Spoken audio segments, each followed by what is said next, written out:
অনেকেই জানতে চাইছিলে যে ব্রাশ কিভাবে পরিষ্কার করি। তো আমি ব্রাশ দুবার পরিষ্কার করি। একবার ব্রাইট করে আসার পর আরেকবার হচ্ছে মাসে একবার।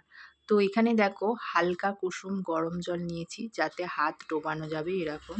আর নিয়ে নিয়েছি স্যাভলন আর ডাভ শ্যাম্পু। তো একসাথে মিশিয়ে আমি ব্রাশগুলো ৫ মিনিট ভিজিয়ে নিয়েছি। তো তারপর এখানে দুটো ব্লেন্ডার পরিষ্কার করে নিচ্ছি। আমি যেমন নারকেল তেল দিয়ে ব্লেন্ডার পরিষ্কার করি, তো প্রথমে ওই ব্লেন্ডারে নারকেল তেল দিয়ে নিয়েছি। তারপর চিপে চিপে ভালো করে নোংরাটা বার করে নিয়ে ওর মধ্যে দিয়ে দিচ্ছি বডি ওয়াশ। বডি ওয়াশ দিয়ে ভালো করে চিপে চিপে যাতে নখ না লাগে সেইভাবে আমি ময়লাটা বের করে নিচ্ছি। তো এর মধ্যেই মোটামুটি আমার ব্রাশগুলো ভিজে গেছে। এবার এই ব্রাশগুলোকে এইভাবে হাতের তালুর মধ্যে ঘষে ঘষে ময়লাটা বের করে নিচ্ছি।